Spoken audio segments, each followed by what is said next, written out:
राजनीति की थोड़ी सी भी समझ रखने वाले लोग ये जानते हैं कि दिल्ली के सिंहासन तक पहुंचने का रास्ता हमेशा से उत्तर प्रदेश ही तय करता आया है। लिहाजा अगले साल यूपी में होने वाले चुनाव सिर्फ इसलिए ही महत्वपूर्ण नहीं है कि योगी आदित्यनाथ को दोबारा उस कुर्सी पर बिठाना है, उसके लिए तो डबल इंजन वाली सरकार हर मुमकिन काम कर ही रही है। लेकिन ये चुनाव इस लिहाज से भी महत्वपूर्ण है कि 5 साल बाद सपा प्रमुख अखिलेश यादव ने इसे एक और तरह से सीधी और आर पार की लड़ाई में बदलने पर अपना सारा जोर लगा दिया है। बेशक अखिलेश अपनी साइकिल को 5 साल बाद फिर से लखनऊ तक ले जाने का सपना देख रहे हैं, लेकिन इस बार उनके चुनाव अभियान का सारा फोकस ममता बनर्जी के बंगाल चुनाव की तर्ज पर है, जहां उन्होंने आम लोगों से सीधा संवाद करने में कामयाबी हासिल करके एक बड़ी लड़ाई जीती है।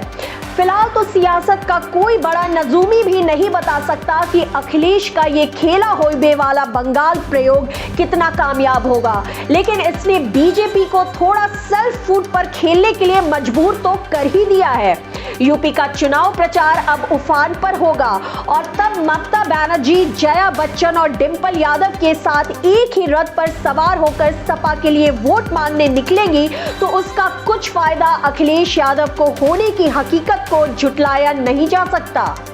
कहते हैं कि राजनीति भी किसी पंसारी के उस धंधे से कम नहीं है जहां एक हाथ दे और दूसरे हाथ ले से ही सारा कामकाज सिरे चढ़ता है। सो ममता अगर यूपी में आकर अखिलेश के लिए वोट मांगेंगी तो इसमें उनका भी स्वार्थ जुड़ा है, क्योंकि 2024 के लोकसभा के चुनावी नतीजों के बाद दिल्ली की गद्दी तक पहुंचने के लिए उन्हें भी सपा के समर्थन की दरकार होगी।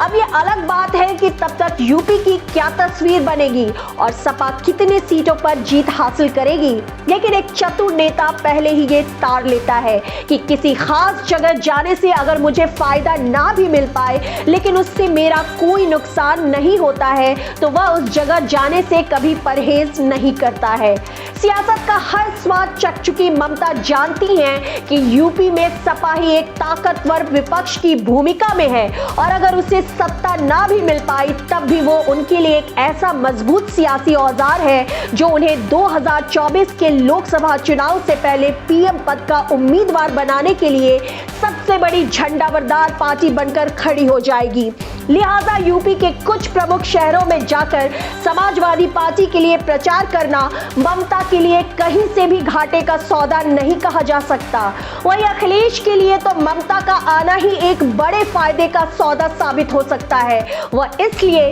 कि ममता बनर्जी के यूपी में आने से न सिर्फ उनकी टीआरपी बढ़ेगी बल्कि उनके भाषणों का सीधा असर महिलाओं व कमजोर वर्ग के वोटरों पर पड़ेगा, क्योंकि मोदी योगी सरकार के खिलाफ जनता से जुड़े मसलों को लेकर वे जितनी आग उगलती हैं उतनी तो अखिलेश सोच भी नहीं पाते। हालांकि अखाड़े में कूदने से पहले ही योगी आदित्यनाथ की सरकार को लेकर अखिलेश की भाषा अब कुछ ऐसी होती जा रही है जो अपने प्रतिद्वंदी पहलवान को मनोवैज्ञानिक तरीके से कमजोर करने का दांव खेलता है। कल एबीपी न्यूज को दिए एक खास इंटरव्यू में अखिलेश यादव ने एक नए जुमले का इस्तेमाल किया है। उन्होंने कहा कि यूपी की जनता को योगी नहीं बल्कि योग्य सरकार चाहिए। इससे पहले उन्होंने इस तरह से सीधे योगी पर हमला नहीं बोला था, वे बीजेपी सरकार को अपने निशाने पर ले रहे थे। लिहाजा इस बयान के पीछे उनके ऐसे सलाहकारों का दिमाग है जो ब्राह्मण वर्ग की उस नाराजगी को अपने पक्ष में भुनाना चाहते हैं, जो योगी के तौर तरीकों को कहीं न कहीं सही नहीं ठहराते।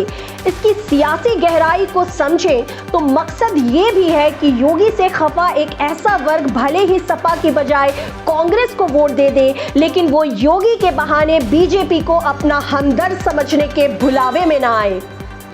धन्यवाद। देश और दुनिया की तमाम बड़ी खबरों को जानने के लिए देखते रहे देश का सबसे लोकप्रिय न्यूज चैनल प्रजातंत्र टीवी।